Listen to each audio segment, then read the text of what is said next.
सच्चिदानन्दविग्रहं पूर्णब्रह्मपरानन्दम् ईशम् आनन्दिवल्लभं गोविन्ददेवं वतिनां वरिष्ठं लब्धप्रतिष्ठं हरिभक्तिनिष्ठं ज्ञानेन्द्रगण्यं कृतभूरिपुण्यं विद्वद्वरेण्यं सततं स्मरामि मनसा स्मरामि। योऽन्तः प्रविश्य मम वाचमिमां प्रसुप्तां सञ्जीवयत्यखिल शक्तिधरस्वधाम्ना अन्यांश्च हस्तचरणश्रवणत्वगादीन् प्राणान् नमो भगवते पुरुषाय तुभ्यम्। यं प्रव्रजन्तमनुपेतमपेतकृत्यं द्वैपायनो विरहकातर आजुहाव पुत्रेति तन्मयतया तवो विनेदुः तं सर्वभूतहृदयं मुनिमानतास्मि। वंशीविभूषितकरात् नवनीरदाभात् पीताम्बरात् अरुणबिम्बफलाधरोष्ठात् पूर्णेन्दुसुन्दरमुखात् अरविन्दनेत्रात् कृष्णात् परं किमपि तत्त्वमहं न जाने। वन्दे नन्दव्रजस्त्रीणां पादरेणुमभीक्ष्णशः यासां हरिकथोद्गीतं पुनाति भुवनत्रयं पुनाति भुवनत्रयं पुनाति भुवनत्रयम्।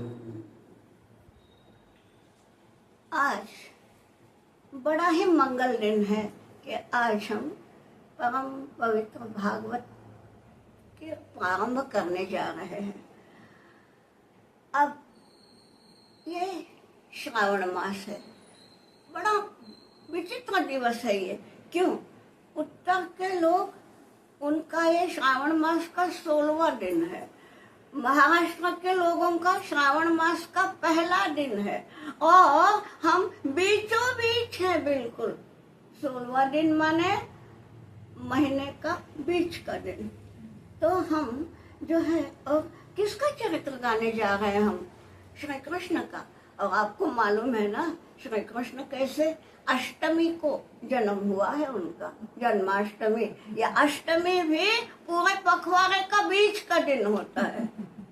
श्री कृष्ण का जन्म बुधवार का है। बुधवार भी हफ्ते का, सप्ताह का बीच का दिन होता है। अरे ये यहाँ पे स्त्रियां भी बैठी हैं, तो ये बताती हूँ कि हम स्त्रियों को गले का आभूषण अच्छा लगता है, ठीक है। उसमें हम पहले क्या देखते हैं, तो बीच में क्या है।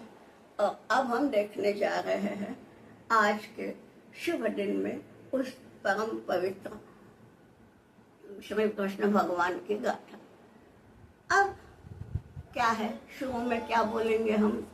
नारायणं नमस्कृत्य नरं चैव नरोत्तमं देवीं सरस्वतीं व्यासं ततो जयमुदीरयेत्। नारायणं नमस्कृत्य, पहले तो नारायण को नमस्कार। अब नारायण का अर्थ तो अब जानते हैं। बाद में क्या बोला है? नरम चैव नरोत्तमम। अब ये नर कौन और नरोत्तम कौन? तो देखिए, नारायण तो परमेष्ठी है, जगजेठी है, भगवान है। और नर जो है ना, वो समष्टि है, यानी समाज है। हम व्यष्टि, समष्टि, परमेष्टि तक जाते हैं ना। तो नारायण तो परमेष्टि है, नर जो है वो समष्टि है। और नरोत्तम कौन भाई? तारा भाई, आप लोग श्रोता लोग, ये नरों में उत्तम है, क्योंकि आप भागवत सुनने आ रहे हो। तो पहला वंदन श्रोताओं को, माने व्यष्टि को, समष्टि को, जगजेठी को। और ततो जयम उदीरये। और उसके बाद आपको मालूम है ना कि जो महाभारत हम कहते हैं उसका पहला नाम जय ही था, जय है वो। और ये पता नहीं, कुछ लोगों की गलत धारणा है कि घर में महाभारत ना रखे, झगड़े होते हैं। अरे भाई, उसका नाम ही जय है। अगर आप जय नामक ग्रंथ को घर में रखेंगे तो जय को खींच के लाएंगे, जीत आएगी आपके घर में। तो ये जो है ना, गलत धारणाओं को मिटा दीजिए। मेरे घर में महाभारत है, पूरे 18 पर्व है, और मेरे घर में कभी कोई झगड़ा फसाद हुआ नहीं है। तो ऐसी गलत धारणाओं को मिटाने के लिए ही हमारे ये भागवत कथा है कि भागवत में एक्चुअली है क्या। चलो देखते हैं अब उसका पहला श्लोक। सच्चिदानंद रूपाय विश्वोत्पत्त्यादि हेतवे तापत्रय विनाशाय श्री कृष्णाय वयम नमः। हम उस श्री कृष्ण को नमस्कार करते हैं जो सच्चिदानंद रूप है। अब मालूम नहीं, आप लोगों में किसी का नाम भी सच्चिदानंद हो सकता है। ये तो रखा हुआ नाम है क्या? सत्य क्या, चित क्या और आनंद क्या? तो सत्य जो है वो एक है, अस्तित्व। हाँ, वो अखंड अस्तित्व है, अविनाशी है, अविकारी है, अव्यय है। उसको न, उसमें कुछ नहीं होता।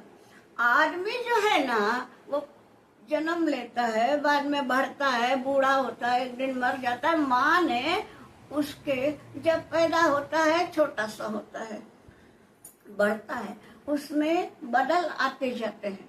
वो जो सत्य है उसमें कोई बदल नहीं, अविनाशी अविकारी वो है। ठीक, इसका मतलब ही ये है कि वो सत्य है तो बाकी सारा असत है, बाकी सारा नश्वर है। फिर चित्त, चित्त माने क्या? सत्य चित्त, चित्त माने कॉग्निशन, व्हाट यू कॉल, यानी जो हमारे भीतर की जो धारणा शक्ति है, संवित कहते हैं उसको।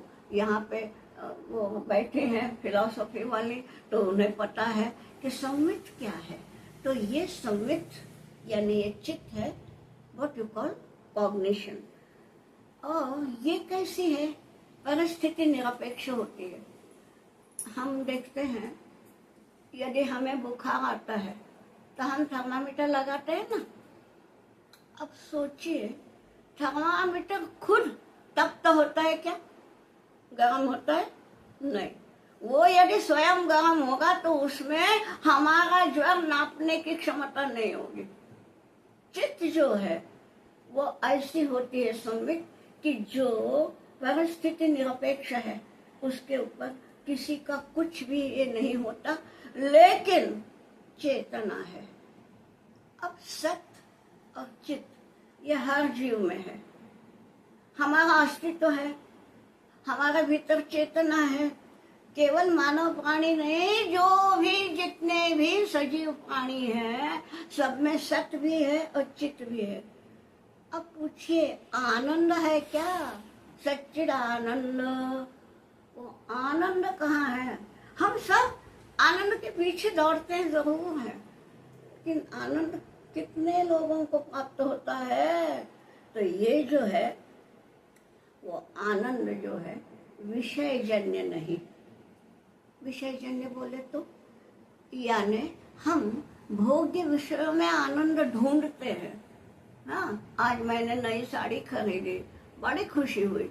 अरे लेकिन 6 महीने बाद वही साड़ी मुझे पुरानी लगने लगती, वो आनंद नहीं देती। मतलब क्या? ये आनंद भी जो है ना सब नश्वर ही है, क्योंकि ये आनंद विषय जन्य है। अभी मुझे भूख लगी, आपने रसगुल्ला ला के रख दिया। रसगुल्ला मेरा प्रिय है, हाँ, इसलिए बतलाया। मुझे बड़ी खुशी हुई, आनंद हुआ। लेकिन अरे कल फिर भूख लगेगी ना। मतलब क्या? ये आनंद जो है कितनी देर टिकेगा? तो यहाँ का जो विषय जन्य आनंद है, साड़ी से या रसगुल्ले से होने वाला आनंद, ये नश्वर है। सच्चा आनंद जो है वो स्वयं सिद्ध है और वो केवल वही है। इसलिए सच्चिदानंद रूपाय विश्वोत्पत्त्यादि हेतवे, विश्व की उत्पत्ति करने की जिसकी सामर्थ्य है उसको हम वयम नुमः, हम झुकते हैं। ये बड़ा मजेदार शब्द है। आजकल हम किसी के सामने झुकना ही नहीं चाहते। अब देखिए ना, जितने आंदोलन होते हैं हक के लिए होते हैं, कर्तव्य के लिए कोई आंदोलन नहीं होता कि मुझे ये काम करना है, इसके लिए मुझे करने नहीं देते। ना ही हक के लिए आंदोलन होते हैं। तो ये होता क्या है कि मतलब झुकना नहीं जानते। अब इसमें हमारे सूफी संत क्या कहते हैं, झुकना जानते हैं उनमें बस कुछ जान होती है। झुकना जानते हैं उनमें बस कुछ जान होती है, और अकड़ कर रहना तो बस मुर्दे की पहचान होती है। वो नहीं झुकता ना, आंकड़ा है तो आंकड़ा है। तो हमें झुकना है, और झुकना है बोले तो वयम नुमः, नुमः नमस्कार करना। और नमस्कार करते हैं तो क्या करते हैं, दोनों हाथ जोड़ते हैं ना। हाथ क्या है, क्रियाशीलता का प्रतीक है। जो भी करते हैं हम हाथ से करते हैं ना। हस्तक्षेप करते हैं, हस्तक्षेप करते हैं माने उसमें हाथ डालते हैं, उनमें दखल देते हैं। हाथ ना हो तो हम हस्तक्षेप कैसे करें। तो ये हाथ जो है क्रियाशीलता का प्रतीक है, और उनको हम जोड़ते हैं माने अपने संवेद को क्रियाशीलता से जोड़ते हैं। तो और झुकते हैं क्योंकि नम्रता झुकने में है। तो इसलिए हम वयम नुमः। अब ये हम देखते ही है कि आनंद को ढूंढने के लिए ये भागवत कथा है। इसकी शुरुआत तो आज का पहला दिन है, और पहले दिन में एक्चुअल भागवत का प्रारंभ होता ही नहीं, महात्म्य ही बतलाया जाता है पहले दिन। तो यहाँ हम देखें क्या है, आपको सबको पता है कि परीक्षित को शुकदेव सुना रहे थे। उस समय गंगा के किनारे बैठे हैं, यहाँ कथा चल रही है, शुकदेव जी कथा सुना रहे हैं, वो सुन रहे हैं। अब उसके पार्श्वभूमि तो हर कोई जानता है कि परीक्षित के हाथ में केवल 7 दिन थे और उनको ये करना था। तो ऊपर देवगण भी आ गए सुनने, और देवों ने बोला कि अरे भाई तुम क्यों ये कथा सुनते हो, क्योंकि 7 दिन के बाद तुम्हें मृत्यु आएगी, है ना। हमारे पास अमृत है ना, देवों के पास अमृत है। अरे हम अमृत पिला देते हैं तुमको तो मौत आएगी ही नहीं, लेकिन कथा हमको सुनने दो, अमृत तुम ले लो। देखिए बड़ा मजेदार सौदा है। अब हम आज की मैनेजमेंट की भाषा में देखें तो ये सौदा कैसा है। देखो, मौत नहीं है, केवल कथा देना है।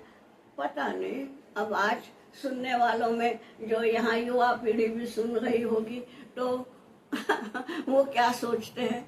लेकिन क्या है, उन्होंने बोला नहीं, उन्होंने बोला को सुधा वो कथा लोग के।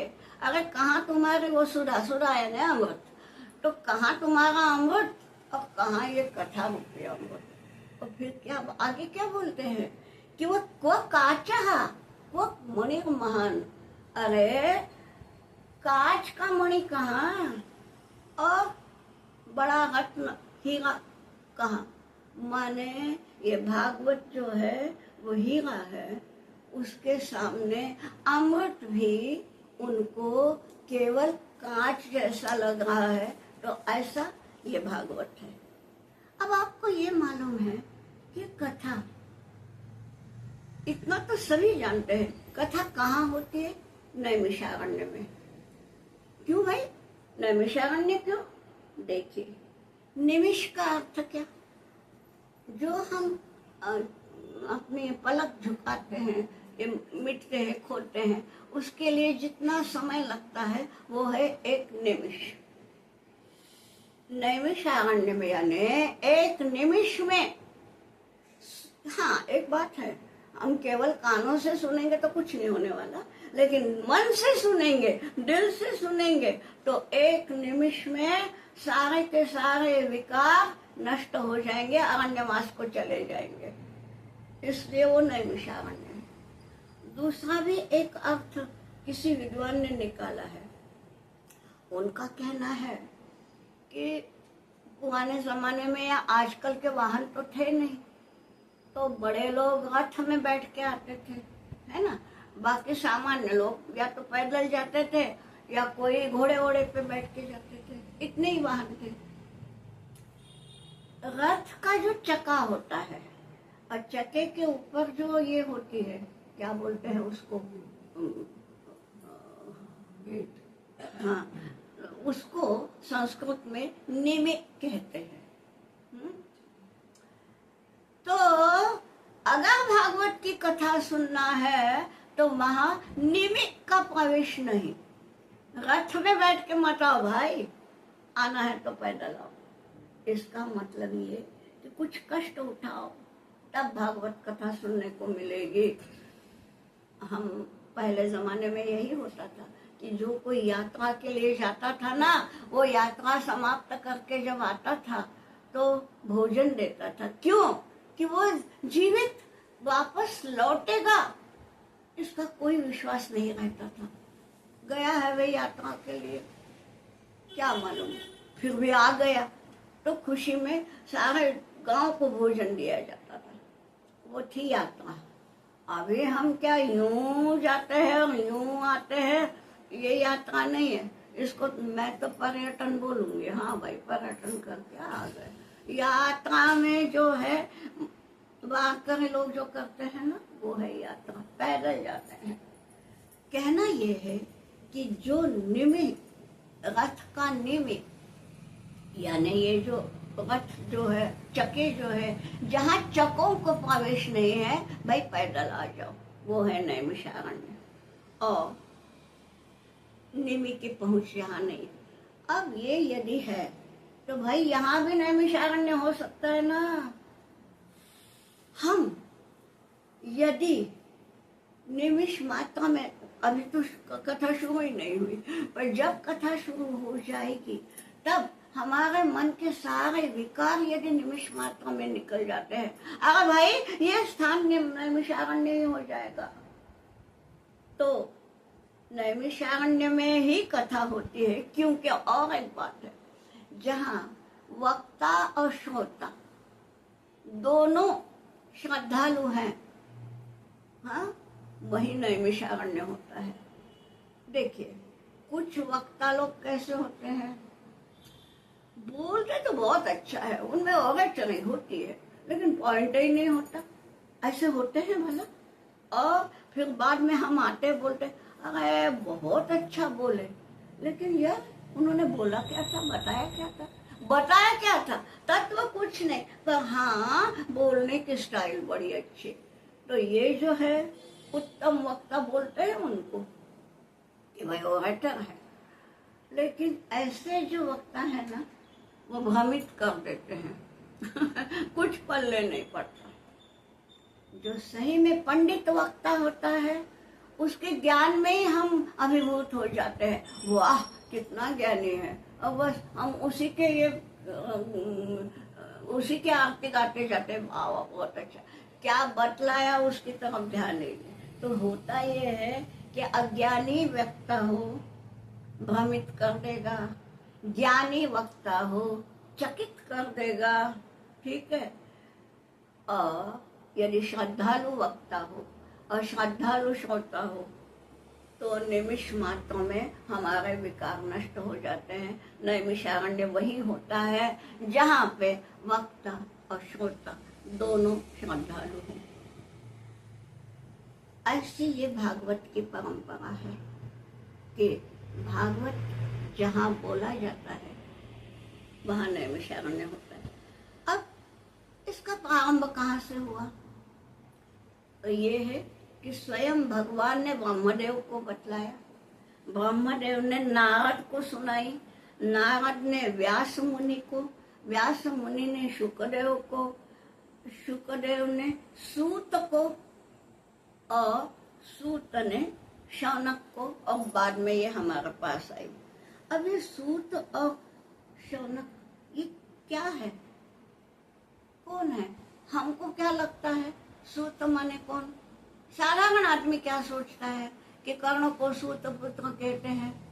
हमको क्या लगता है सूत माने रथ चलाने वाला, सारथी, ऐसा ही लगता है सामान्य आदमी को। मनुस्मृति में बतला गया है कि मुझे वो याद है कि नहीं वो श्लोक, कि वो ठीक है याद नहीं आ रही मुझे, वो श्लोक याद नहीं आ रहा है, लेकिन ये है कि जहाँ माँ ब्राह्मण हो, ब्राह्मण कुल में जन्मी हो, और पिता क्षत्रिय हो, क्षत्रिय कुल में हो, उनकी जो संतति है वो सूत होती है। ठीक, अब वो दोनों में है, पिता क्षत्रिय है, शौर्य आ गया।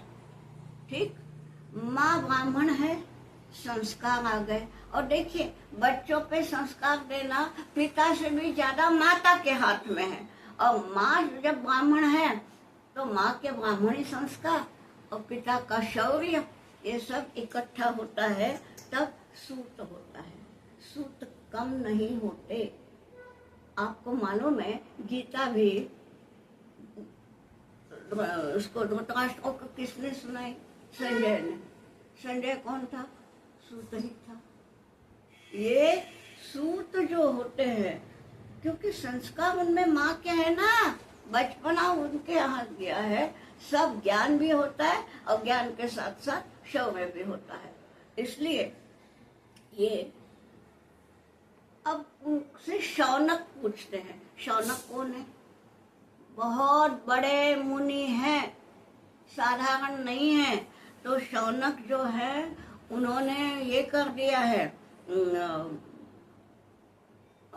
मैंने पूरा वेदों का ये कर दिया है, सारा अर्थ लगाया है। इतने बड़े वो विद्वान है, फिर भी सूत से पूछते हैं कि क्या बोलते हैं कि यह घोरे कलौ पायो जीवश्चाश्वताम गता।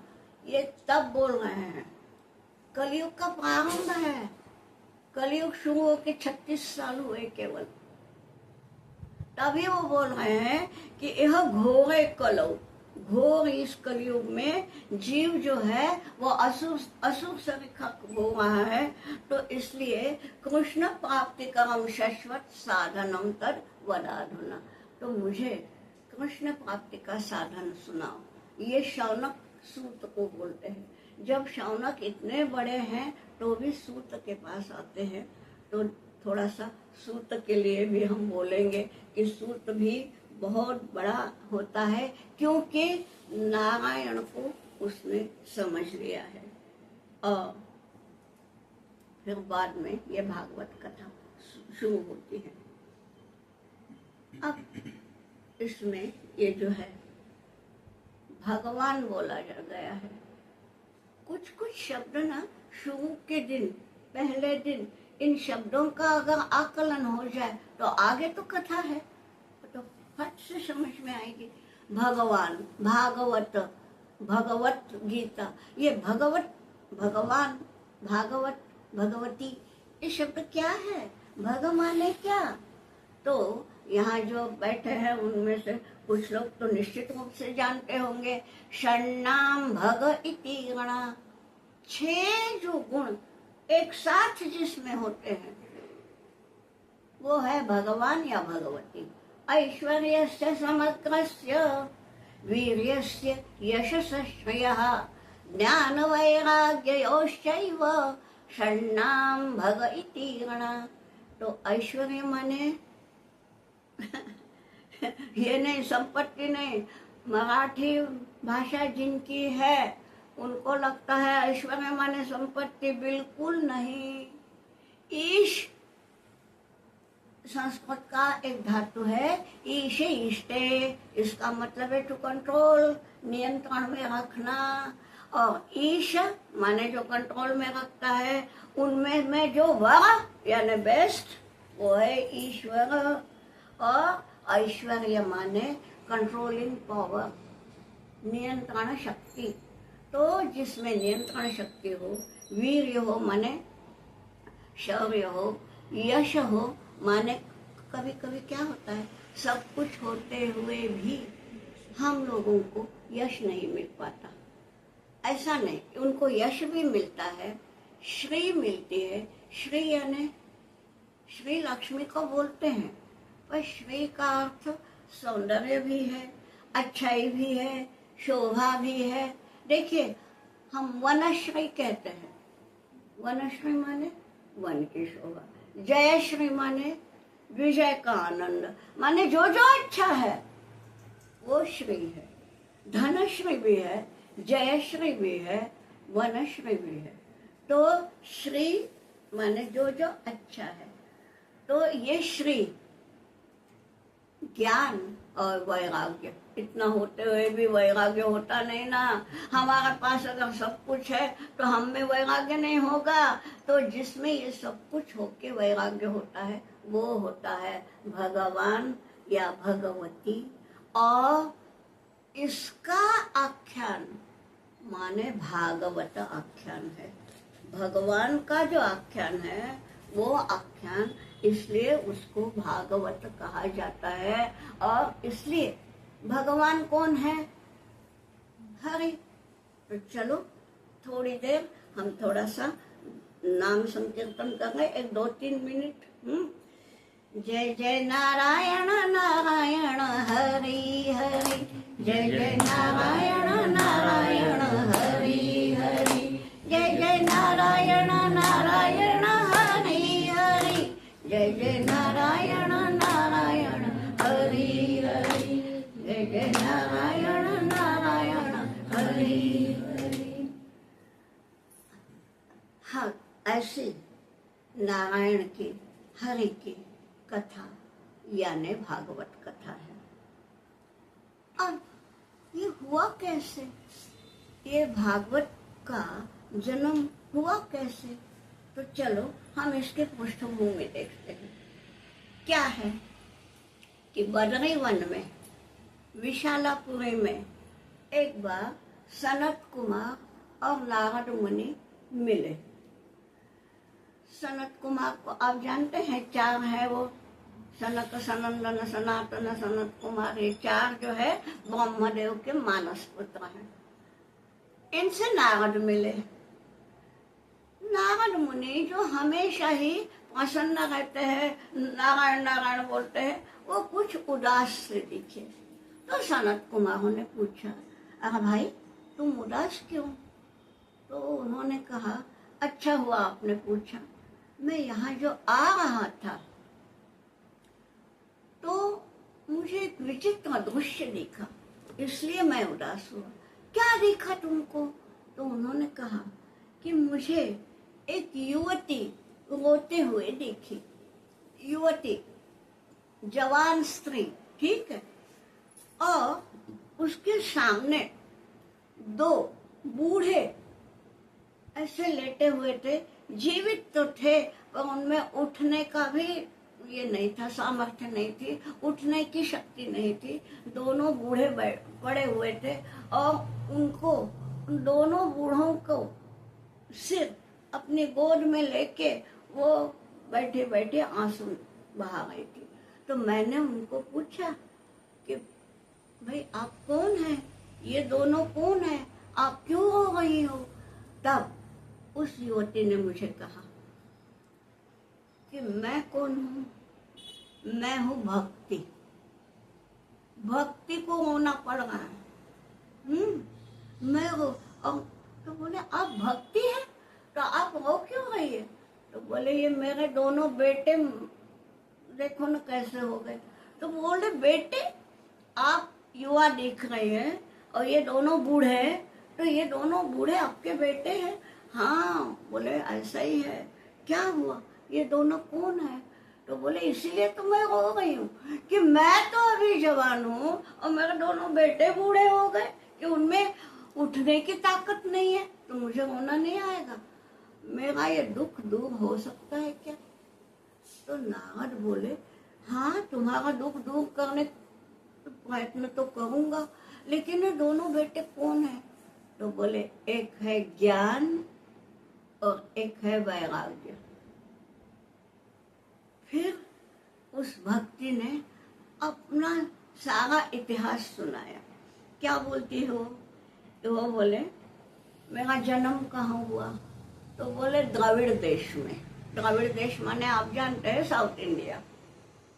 देखिए रामानुजाचार्य वहीं के हैं और वहाँ पे अभी भी वो है, मतलब भक्ति का जन्म शंकराचार्य ने। आप बोलेंगे यहाँ पे बैठी हैं फिलोसफी वाली, तो वो कहेंगी कि शंकराचार्य तो अद्वैती थे और अद्वैत में भक्ति नहीं आती ना, जब एक ही है तो क्या?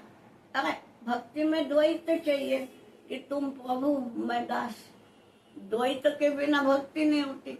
और शंकराचार्य तो अद्वैती थे, लेकिन खैर वो अलग विषय है, उसके ऊपर तो अलग से व्याख्यान माला हो सकती है, वो जाने दीजिए। मगर ये बात है कि दक्षिण में भक्ति का जन्म हुआ।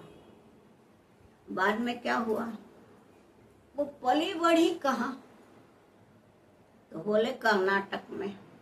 तो देखिए कर्नाटक में आज भी आचार शुद्धि है। आज कलयुग इतना सामने आ गया, भागवत कब का, आज कौन सा सन चालू है? 2024। अभी भी कर्नाटक में आचार शुद्धि है। बाकी सारा भारत धीरे धीरे आचार शुद्धि को भूल रहा है, कर्नाटक में अभी भी नहीं भूले। तो ये बोले कि मैं वहां पे बढ़ी, ठीक है। उसके बाद मैं आगे चली तो बीच में महाराष्ट्र आया, गुजरात आया और वहां पे बोले मैं क्षीण हो गई। और ये आज भी दिखता है कि यहाँ जिसको हम क्या बोलेंगे, बुद्धि तो खराब नहीं होती, तो ये जो तथाकथित बुद्धि वाली है ना, सो कॉल्ड, इसमें क्या रखा है कि पूजा क्यों करें, कि फूल चढ़ाने से क्या होता है? ये जो तथाकथित बुद्धिवाद है, ये जहाँ ज्यादा कहाँ है? या तो महाराष्ट्र में है, थोड़ा बहुत गुजरात में है। तो भक्ति कहती है कि मैं जो चली, द्रविड़ देश में जन्म हुआ, आगे कर्नाटक में मैं बढ़ी, आगे चली तो यहाँ आने के बाद मैं क्षीण हो गई, कोई पूछता ही नहीं था। और आगे चली तो वृंदावन में पहुंची।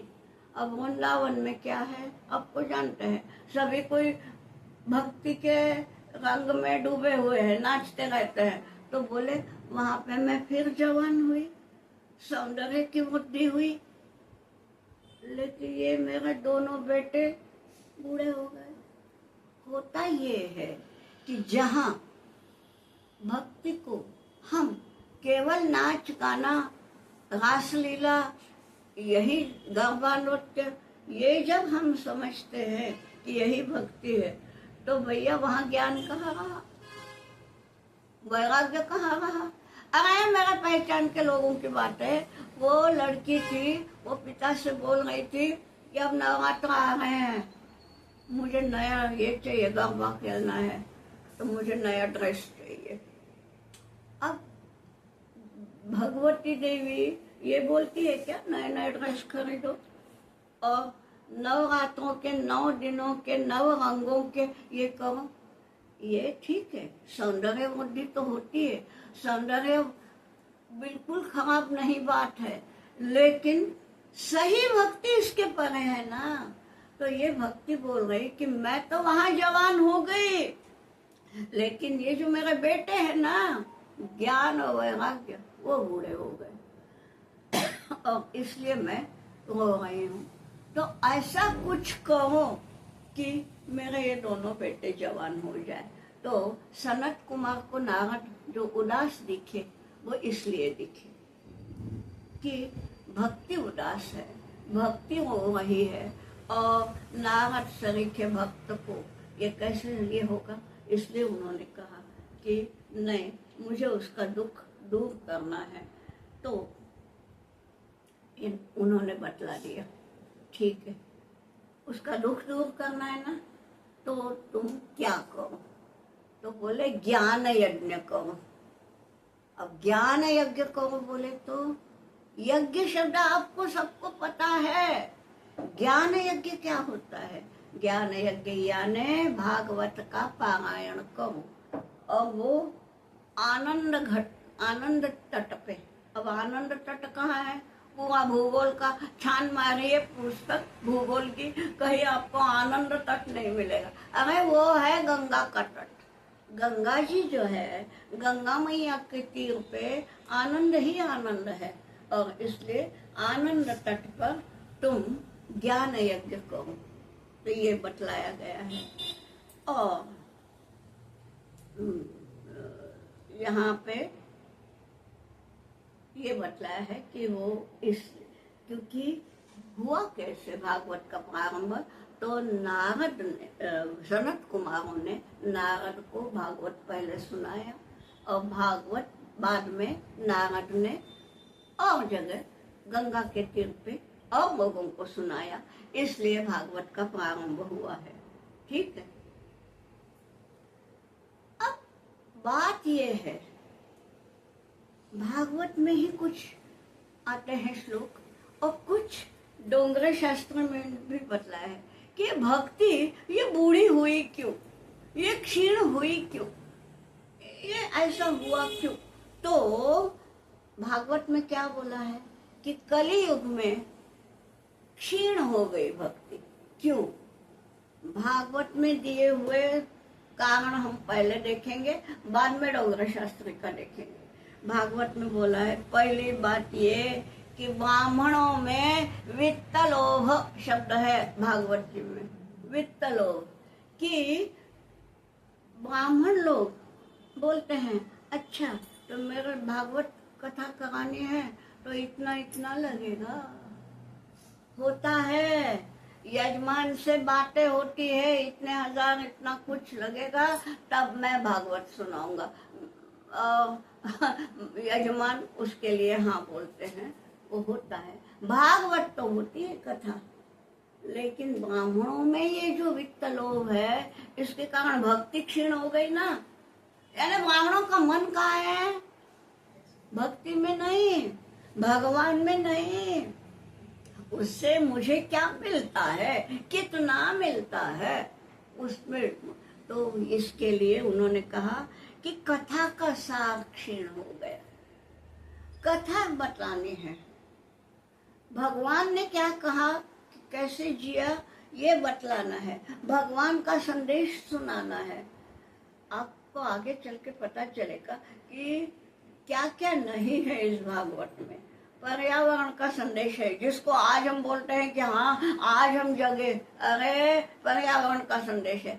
अरे बाकी छोड़ो, दुनिया का पहला प्रेम पत्र, दुनिया का, हाँ केवल भारत का नहीं, पहला प्रेम पत्र, पहला लव लेटर हमारा भागवत में है, रुक्मिणी ने भेजा हुआ। ये भागवत एक विचित्र चीज है, मगर ये सुनाते ही नहीं। कथा सा क्षीण होता है, ब्राह्मणों का मन होता है पैसे में, इसलिए कथा सा। फिर दूसरी बात बोले नास्तिकों की उपस्थिति। नास्तिक लोग उपस्थित होते हैं, तो इसलिए उन्होंने बोला तीर्थ स्थलों की पवित्रता क्षीण हो गई। और आज आप देखिए ना, तीर्थ स्थलों में यात्रा की दृष्टि से कितने जाते हैं और घूमने की दृष्टि से कितने जाते हैं। और अब मैं तो हर वर्ष जाती हूँ ऋषिकेश, वहां देखती हूँ कितने फॉरेनर्स आते हैं। वो क्यों आते हैं? केवल होंगे, उनमें भी भक्त होंगे, मैं ये नहीं बोलती, परंतु भक्ति से डूब कर कितने आते हैं। और चलो भाई देख ले इंडिया क्या है, ये गंगा बोलते हैं क्या है, ये देखने कितने आते हैं। तो इससे क्या होता है, नास्तिकों की उपस्थिति के कारण तीर्थ स्थलों की शुचिता क्षीण हो गई। ये भागवत जी के शब्द है। हाँ, शुचिता, क्षीण, ये शब्द इनके हैं। ठीक। फिर षड ऋपुओं का नंगा नाच है। षड ऋपु आप जानते हैं, काम, क्रोध, लोभ, मोह, मद, मत्सर। और ये जो है इनका जब नंगा नाच दिख रहा है कलयुग में, तो तप वप तो है ही नहीं, कहीं कोई तपस्वी तो दिखता ही नहीं है। तो इसलिए भागवत ने बोला है कि तप का सामर्थ्य लुप्त हो गया। ये कलयुग में ऐसा क्यों, तो ये इसका विश्लेषण है। और सच्चा पंडित एक आध होता है, कई हजारों में, लाखों में एक कोई सच्चा पंडित ज्ञानी जैसे हमारे गुरु जी हैं, ऐसा एकाध होता है। ठीक है, उनकी उपेक्षा होती है। तो उनकी उपेक्षा होने से ये शब्द इनके हैं भागवत के, वस्तु सार क्षीण हो गया। वस्तु सार माने वो पंडित जो है वो सही में जो वस्तु है, जो सच है, वो बतलाने की कोशिश करता है, वो कोई सुनता ही नहीं। जाने दो, ये तो ऐसा ही उपदेश करते हैं। अपन दूसरे की कथा सुनेंगे, वहाँ अच्छा नाच है, अच्छा ज्ञान गाना है, ये वहाँ जाएंगे, ये होता है। तो वस्तु सार क्षीण हो गया। और ये 4 कारण भागवत ने दिए हैं कि कलयुग में भक्ति क्षीण क्यों हुई। अब डोंगरा शास्त्र में क्या बोलते हैं, उन्होंने अलग ही लिया है भक्ति, यानी उन्होंने नवविधा भक्ति ली। वो आपको सबको मालूम है ना, श्रवणम कीर्तनम विष्णु स्मरणम, ये आपको बहुतों को याद होगा। श्रवणम कीर्तनम विष्णु स्मरणम पाद सेवनम अर्चनम वंदनम दास्यम सख्यम आत्मनिवेदनम, ये है नवविधा भक्ति। डोगरा शास्त्र बोलते हैं भाई श्रवण भक्ति, आप कीर्तन सुनने एक बार जाएंगे, वह प्रवचन सुनने के लिए कितने लोग जाते हैं। कीर्तन में क्या है, गाना होता है, और बाकी तो सुनने जाते हैं, ऑर्केस्ट्रा हो तो सब जाएंगे, लेकिन ये सुनने को कौन जाते हैं, नहीं जाते। तो इसलिए उन्होंने बोला है कि श्रोताओं में कथा सुनने का आलस है, इसलिए श्रवण भक्ति क्षीण हो गई। कीर्तनम, अब कीर्तनकारों में द्रव्य का लोभ है। अरे सौदा करते हैं, माझं कीर्तन, मेरा कीर्तन रखना है क्या, इतने लगेंगे, तो ये सौदा होता है। तो मतलब कीर्तनकारों का लोभ है, तो कीर्तन भक्ति लुप्त हो गई। विष्णु स्मरणम, अब स्मरण क्या है, जो कथा सुनाता है वो भी और जो सुनता है वो भी, उसके दिमाग में कुछ दूसरा ही दूसरा चलता रहता है। आए हैं कथा सुनने, मान लीजिए एक गृहिणी आई है, बैठी है, कथा सुन रही है, हाँ, लेकिन एकदम ख्याल आया, अरे मैं जब निकली तो गैस पे दूध रखा था और मैं गैस ये करना भूल गई, हो गया यहाँ पे कथा, वो कृष्ण, वो भगवान है, सब गए, वहां मन कहाँ दौड़ा, दूर की तरफ। स्मरण भक्ति कहाँ रही। ऐसा होता है। ये डोंगरा शास्त्र का कहना, मैं कुछ नहीं कहती, मैं केवल उन लोगों का अब तक पहुंचाती हूँ, बाकी कोई, उनका कहना है कि ये ऐसा स्मरण भक्ति लुप्त हो गई। फिर अपाद सेवनम अर्चनम, मैं उसके पाँव क्यों पड़ू, वो कौन बड़ा है मेरे से, ये जो है अहम है ना। तो और एक ये अर्चनम, पूजा, तो इस देह को मैं मानना, मेरी देह माने मैं, मेरी देह उसकी देह के सामने क्यों झुके, किसी मूर्ति के सामने क्यों झुके, ये जो है। तो पाद सेवन अर्चन गया। इसलिए मराठी में समर्थ रामदास होके गए, उन्होंने कहा है देह बुद्धि ते सर्व सोड़ो निजावी, यानी देह बुद्धि छोड़ दो। देह बुद्धि का अर्थ ये है कि इस देह को मैं मानना छोड़ दो। ये बतलाया गया है कि ये देह बुद्धि के कारण अर्चनम पाद सेवनम खत्म। अब वही बंधन, मेरा ईगो बंधन मैं क्यों करूं?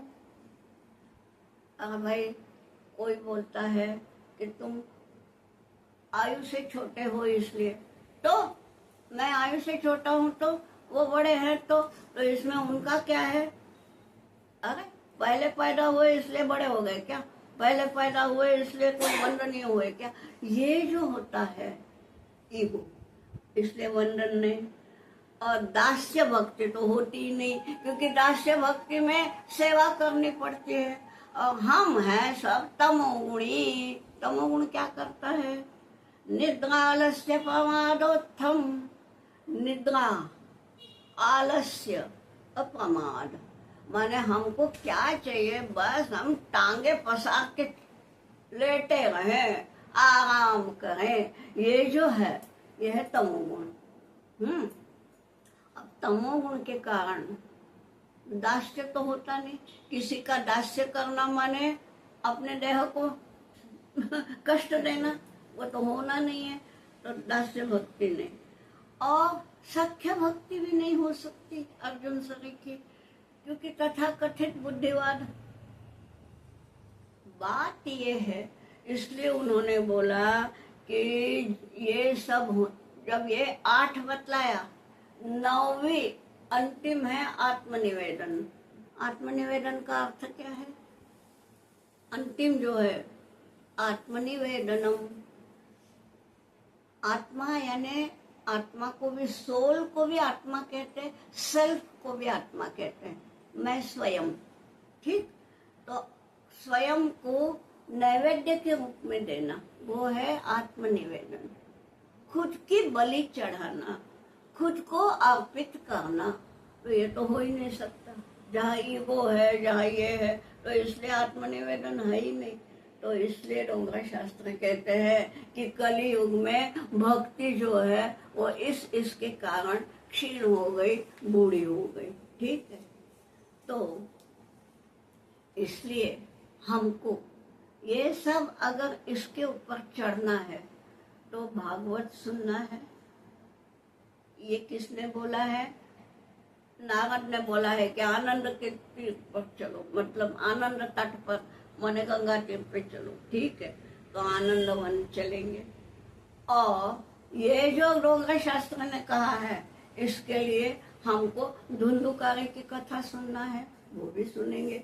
तो आनंद वन में चलेंगे और आनंद वन में हम धुंधुकारी की कथा सुनेंगे। तो चलो थोड़ा सा एक ये करेंगे।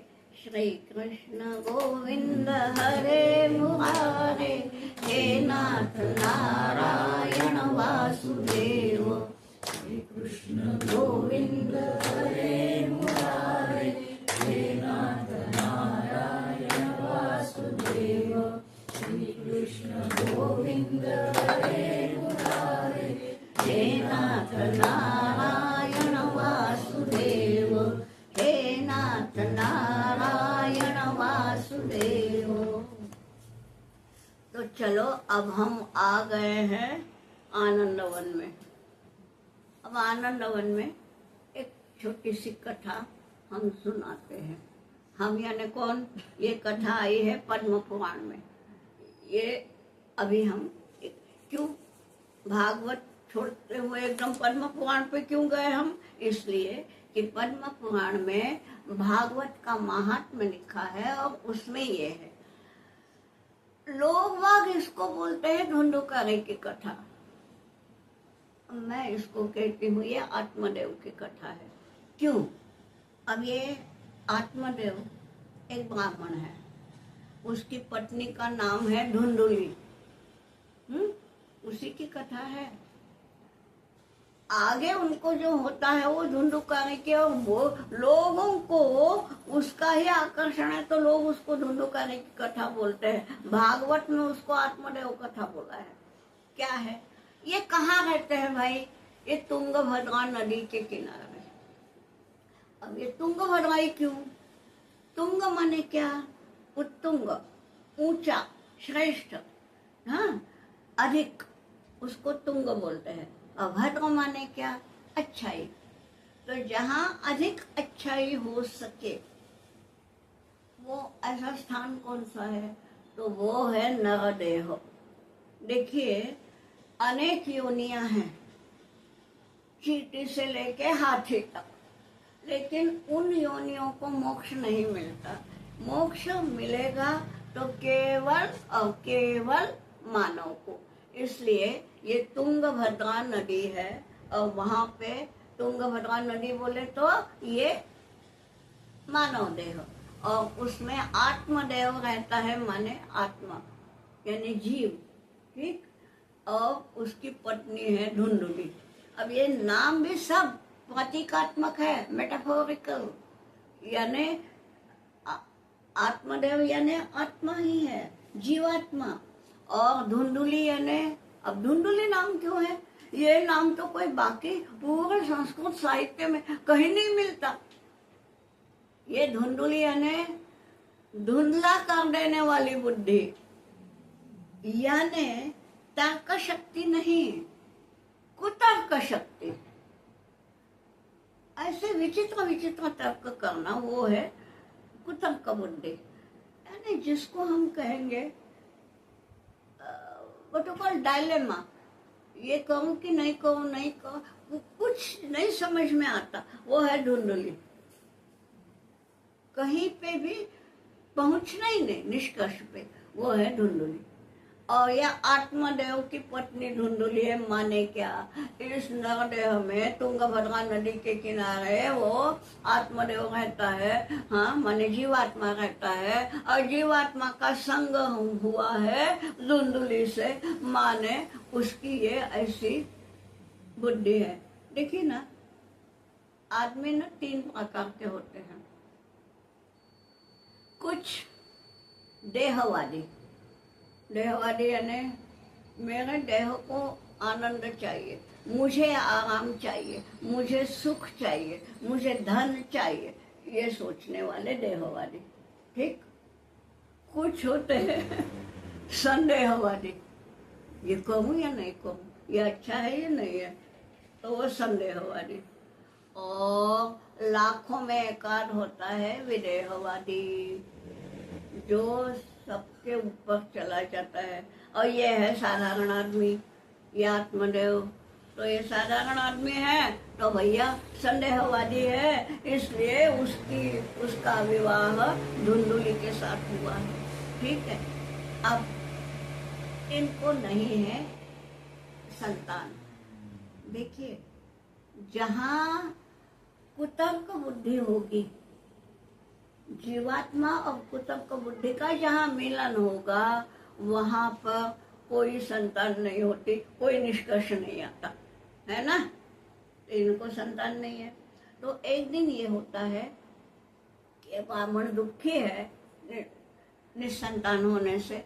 तो एक दिन एक मुनि उनको मिलते हैं और वो बोलते हैं, ठीक है, ये फल ले लो, अपनी पत्नी को खिला दो, बच्चा हो जाएगा।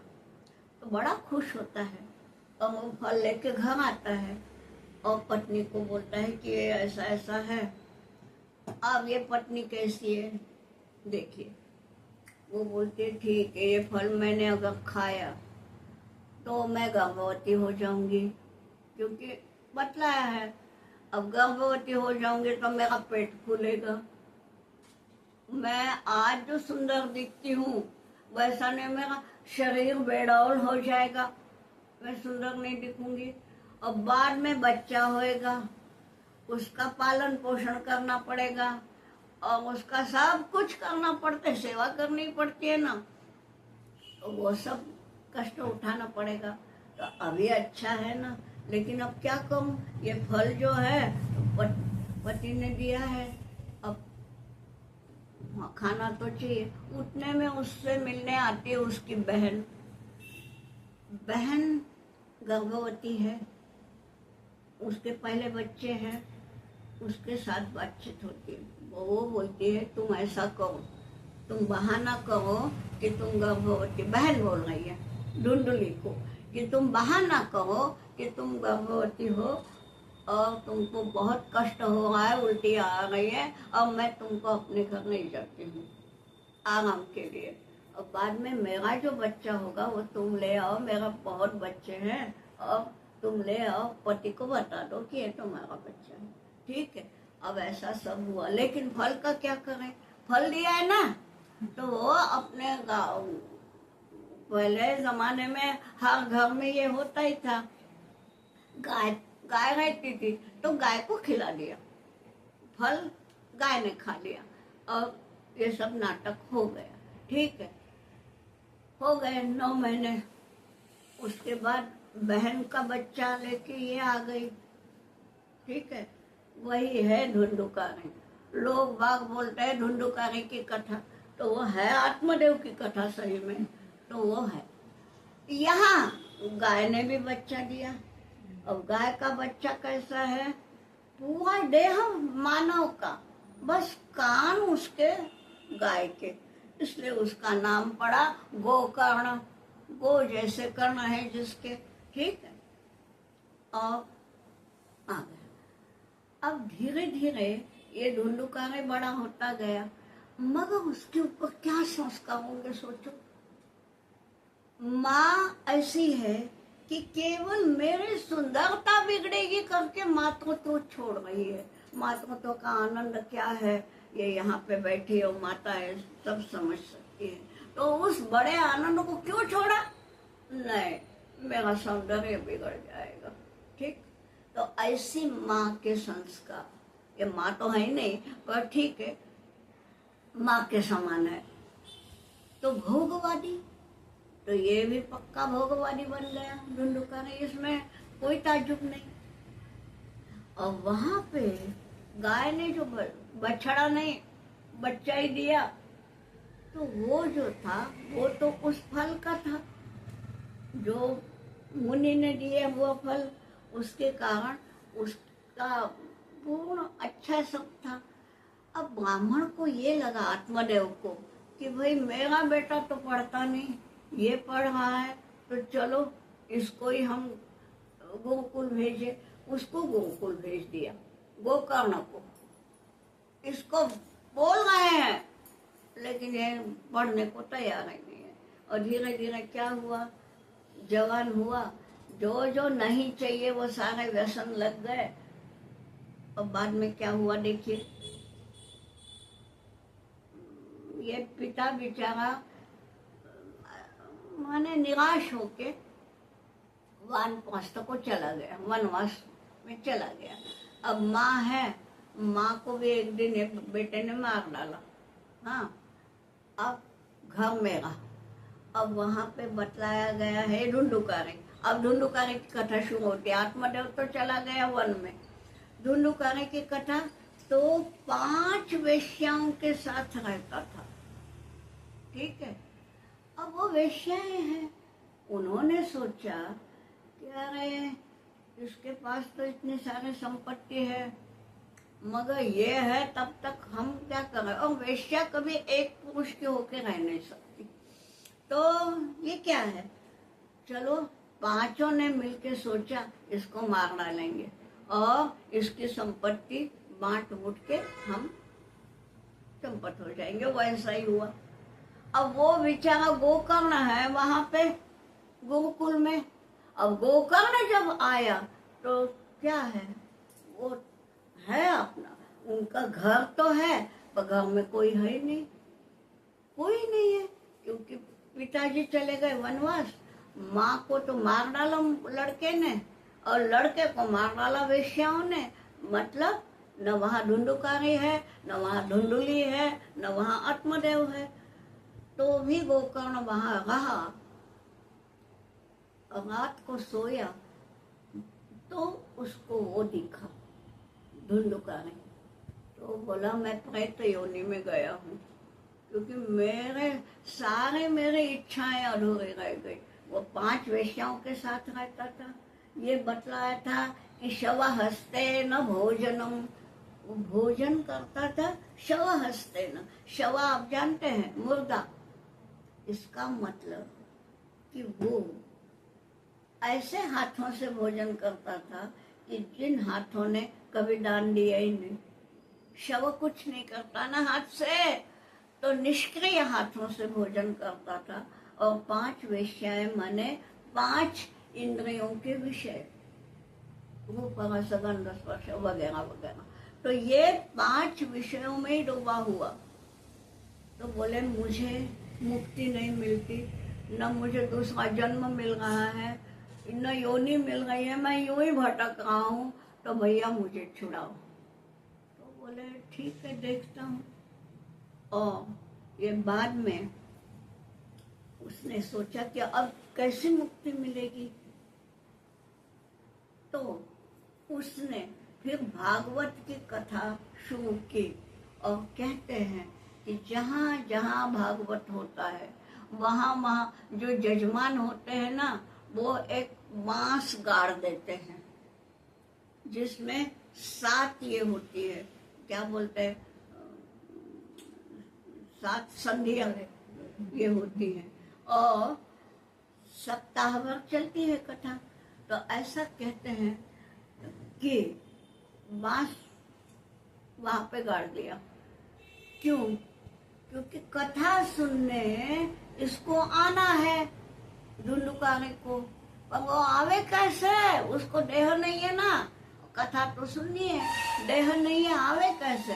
तो भैया तुम अदृश्य रूप में, बांस जो है अंदर से खोखला होता है, ठीक है, तो चले जाओ वहां पे, और एक एक दिन में उसकी एक एक ग्रंथि टूट जाती है। सप्त ग्रंथि छेदनम ऐसा शब्द है।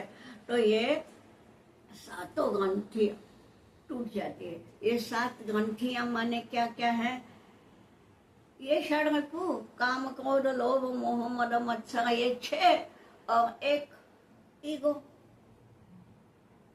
स्वयं का अहम भाव। तो ये 7 ग्रंथियां, जो ईगो सबसे बाद में छूटता है, तो वो सबसे नीचे की है।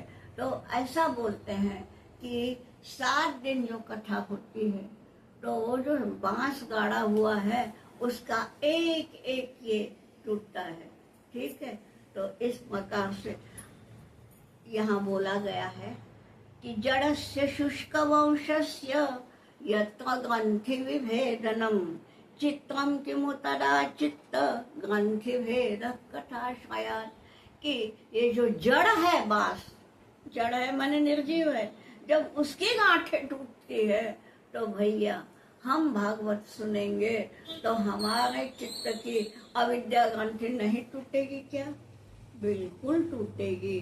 और इसलिए बस अब हम आज गजब करेंगे जय जय राम कृष्ण हरे का, और कैसी ग्रंथियां टूटती है ये हम कल देखेंगे। जय जय राम कृष्ण हरे, जय जय राम कृष्ण हरे, जय जय राम कृष्ण हरे, जय जय राम कृष्ण हरे, जय जय राम कृष्ण हरे।